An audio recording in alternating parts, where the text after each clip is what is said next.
Hey everyone, Corey Sweargos here with Slap News, and today we have a very special guest joining us for an interview, Wesley Drain, all the smoke. How you doing today, my man? Doing well, man. Just got done wrapping up a 2-hour session here at the gym at Thunder Muay Thai. I'm here usually about 5 to 8 hours a day. You caught me on my downtime, kind of chilling out. How you doing today, man? I'm doing great. Thank you, man. You know, obviously we've seen you on the show back in the trials in March. Let's kind of go back a little bit and talk about how did you get involved in Power Slap? I've seen, several other strikers, it's kind of had the same responses I'm about to. It's, a lot of us responded to a mass Facebook post. Pretty much, it was real vague. And I've come to learn that the whole show, they give you a vague description of what you're going to be doing or what you're going to be doing the next day, or just how everything works out. You really don't know. It's all a surprise. Mm-hmm. But I responded to a Facebook post. I was actually tagged in by one of my coaches and manager. It's pretty much what just said, $1,000 tryouts. You get a trip to Vegas, pay for your food. And the thing that really caught me the most, though, was like, produced by the same producers of The Ultimate Fighters. So that's what really got me interested. It wasn't really about the money or the trip to Vegas. It was like, a stepping stone to get my foot in the door to the UFC. I was like, oh, snap, let me get seen, let them see what I'm about, and I'll go from there. As long as I got my foot in the door, I will make it. Yeah. So did you know that it was slap fighting, or did you think it was MMA? Oh, I knew it was slap fighting. Okay. Cool. It said, the description said, I'm not sure exactly word for word, but it was slap fight trials or something along those lines. Okay, nice. I seen in another interview that you did that you talked about things being quite vague, and you even said even by the time you arrived in Vegas, you were still skeptical of kind of what was going on and who was back in this and what was taking place. So how was that whole experience like, and when did it actually set in? That they were going to give you the royal treatment once you arrived? It was the next day. Okay. So, we arrived in Vegas. We got picked up. I actually came in with the one-eyed wolf. That's who, when I got into the little chauffeur of the vans, they were chauffeuring us around everything. He was actually in the van, met up with him, kind of befriended him up there. We both was skeptical about the whole thing. We was like, man, we're about to get our organs harvested. We was kind of sketched out about the whole thing. And then they delayed our check-in at the room for like 3-4 hours. We was just chilling in the lobby. Didn't really know what was going on. There wasn't really too much information released to us. Pretty much what it's what they told us. UFC is putting this on, and you'll meet everybody tomorrow. But up until the next day, the following day, we didn't know nothing until he pulled us up to the apex, and we're like, "Oh snap! This is actually what they said it is. It's legit."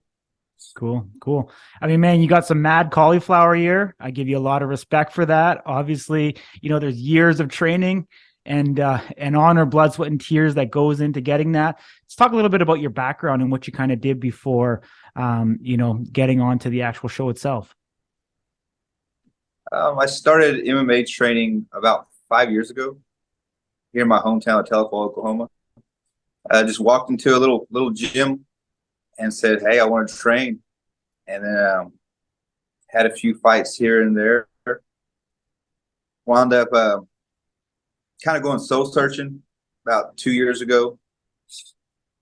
And I just kind of traveled around and everything. And the cauliflower just kind of came along with all the gyms and training I've been doing. I mainly got it at Brothers Jiu-Jitsu in Broken Arrow, Oklahoma. And one of the main guys there was actually my amateur debut. Gotcha. So that's how I got put onto that school. Dude kicked my ass, and I was like, hey man, you put it on me. I was like, let me come train with you guys. If you can kick my ass like that, I mean, all respect to you, my dude. Name's Hunter Colvin, great guy. Him and James Partridge, they run Brothers Jiu-Jitsu up there in Cool. Broken Arrow, Oklahoma. And that's where all this came from, really. A couple other schools here or there. Yeah. I've been to some, just anywhere, any local gyms, really. I hit them all up, and I just got a big gym family, Totally. I guess you'd say. If someone slaps you in the ear, does it hurt more or less? Like, is there more sensation there? Honestly, I really don't feel it in the slap. Okay. Now, after a good roll, my ears are nice and juicy after a good roll. I got put in some headlocks, or somebody's like really, been a lot of friction on my ears. Now my kids will go up there and they'll pinch my ears, and that hurts. Tell you what, that hurts. Be a little sensitive, but in the moment, no, Cool. it doesn't really affect me at all. Awesome. What about the first time you met Dana White? What was that experience like? That feeling. Have you ever felt the feeling when you have met your higher self, or like you leveled up and you're meeting the version of yourself that you've always dreamt about? It's like that.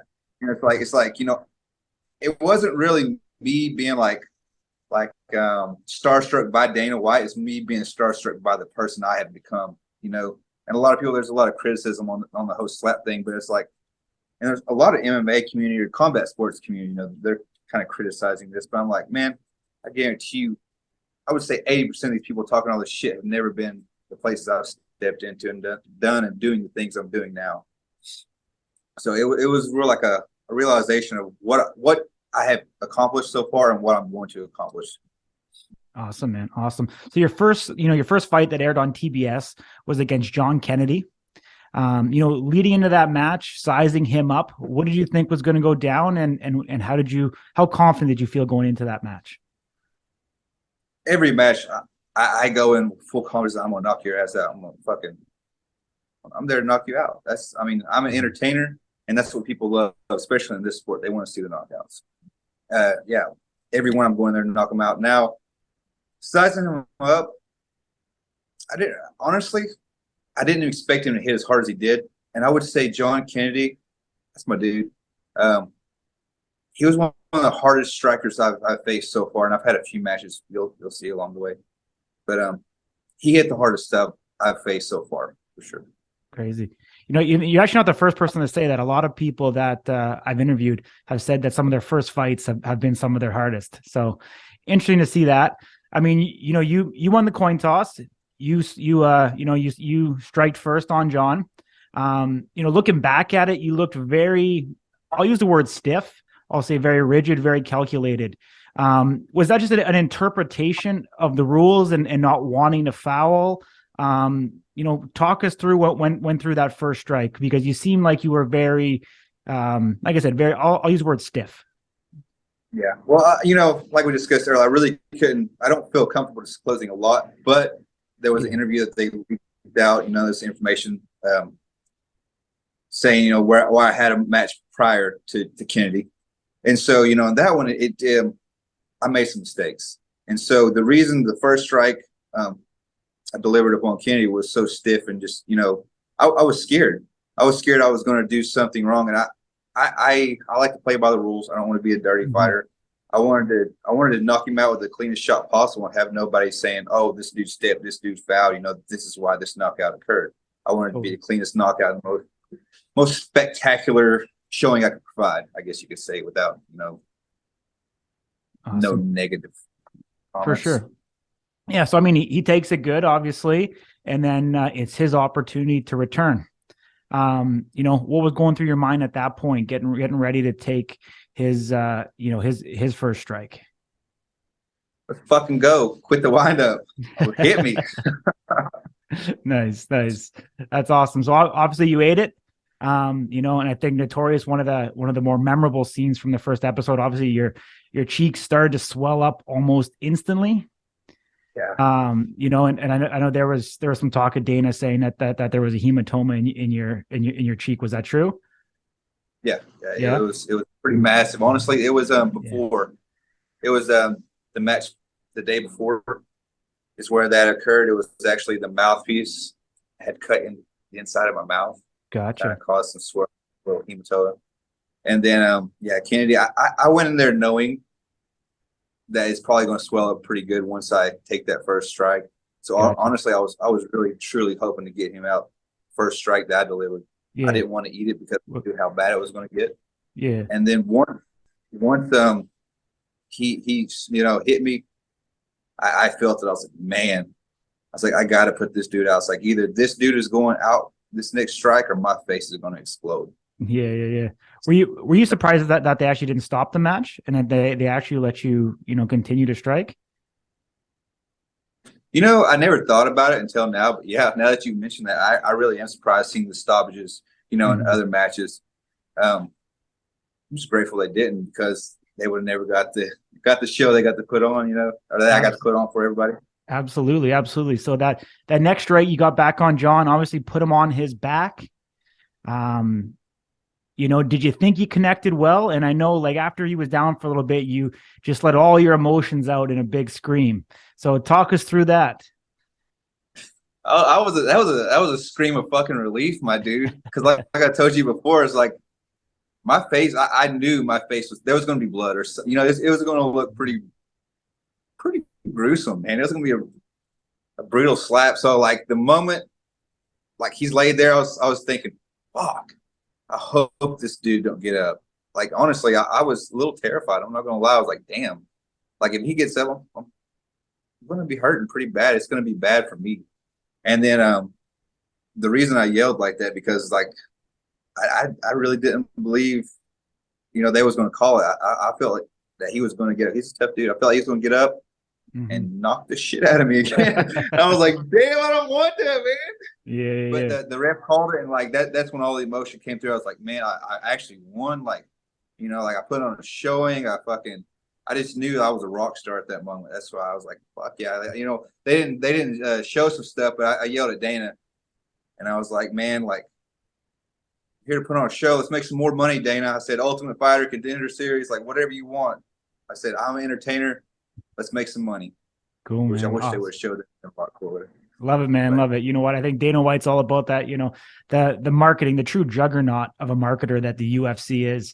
I mean, what I really like about, you know, Power Slap is almost combining MMA with WWE, taking, you know, the seriousness and severity of MMA, but then bringing the entertainment value. Exactly. Bringing the entertainment value. You know, obviously, like the walkout that you guys have, you know, going into the show and the lights and the glam and, you know, getting the personality and having you guys, you know, be able to talk and show that stuff off in between is, you know, quite polarizing, I would say. I think you guys are going to win over a lot of hearts. I know there's been some hardship right now. There's been some, you know, negativity towards it.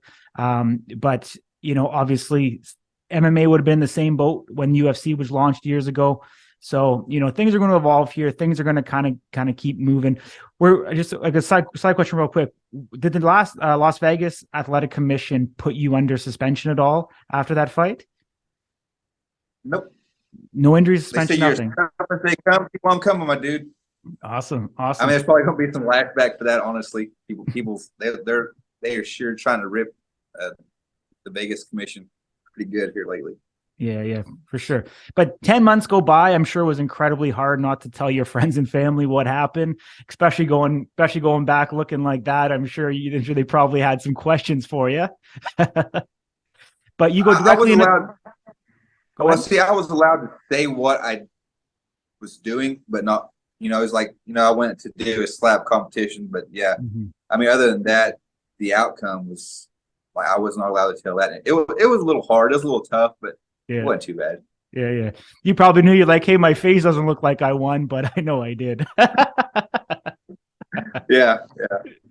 Awesome, man. So you go directly into the house, you know, right off the bat, you're ranked number 4 in your weight class. They pair you up. You remember 1? They ranked you number 1 right off the bat? Amazing. Okay, I guess I was wrong. My apologies.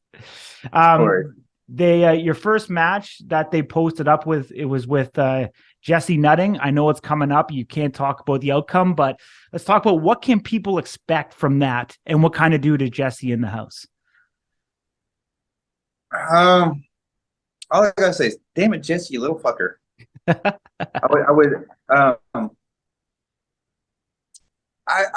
really feel the outcome was not what it should have been. I think there's others that thought that as well. It was a really good match, I believe. Did you guys put on a show? We definitely put on a show. There wasn't nobody dropping on this. We're 2 badass motherfuckers just giving everything we got. Awesome, man. Awesome. So you'll see. Absolutely. So the filming was 3 weeks, I believe, for the entire show. And I guess were you guys? I don't know if you can disclose or not, but was it every week you guys are fighting, every off week? I know you said that you had a couple matches when you were there, so I'm assuming that it must have been pretty quick succession. They was doing matches every week for sure. Awesome.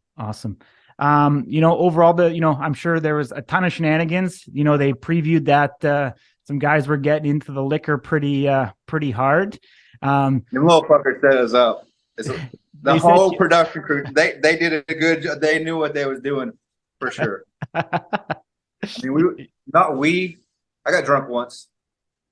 Yeah, you guys will probably say, because I got fucking shit faced. I was just like, but I think the guys were going through like 3 to 5 fifths of Howard head a night, pretty consistently, like through the first like 2 weeks. I mean, they were just smashing that shit out.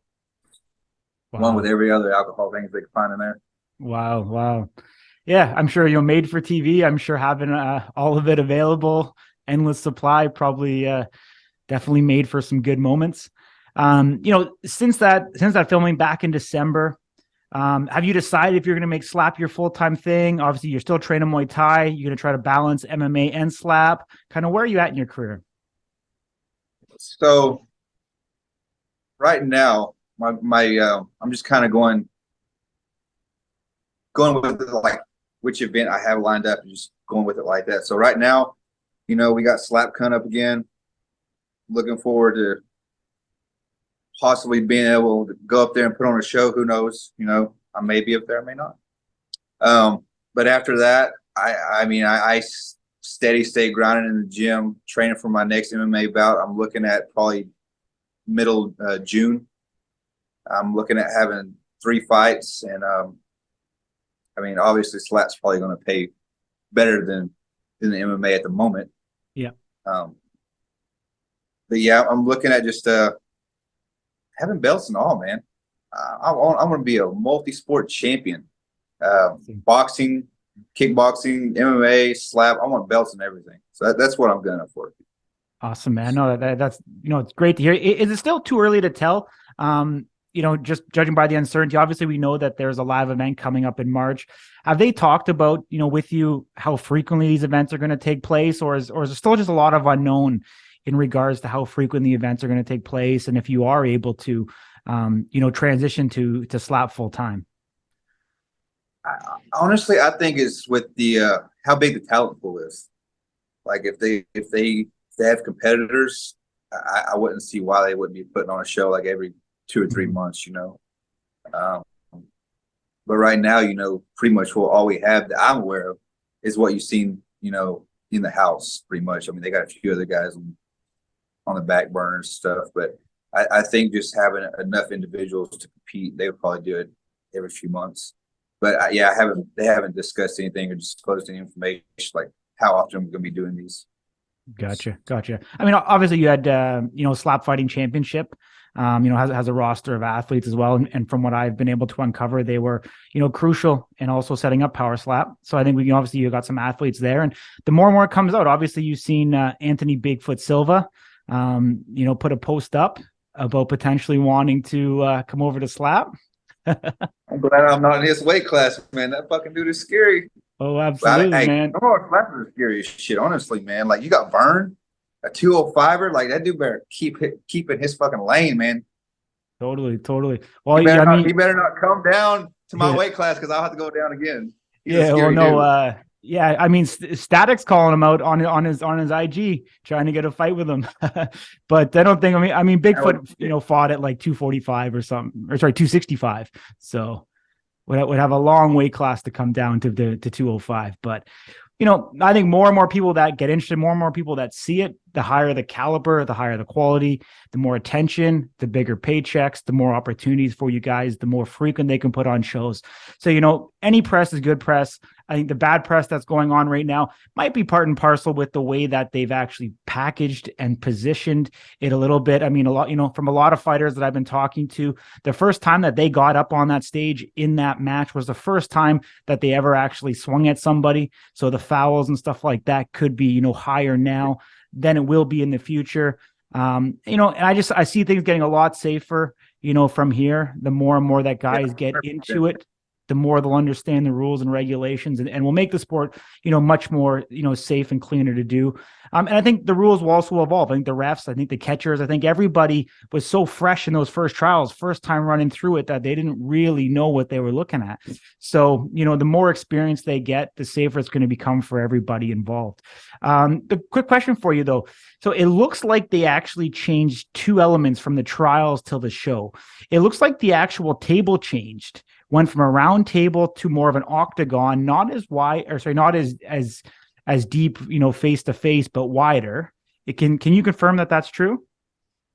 Yeah, it's definitely different. Like I said, they've been evolving since the first trial. Like from the trial to the next day, like back in March, they had like back-to-back events, and those events changed in the rule set. And then it was surprising to see that the table changed, because that was the issue I had, was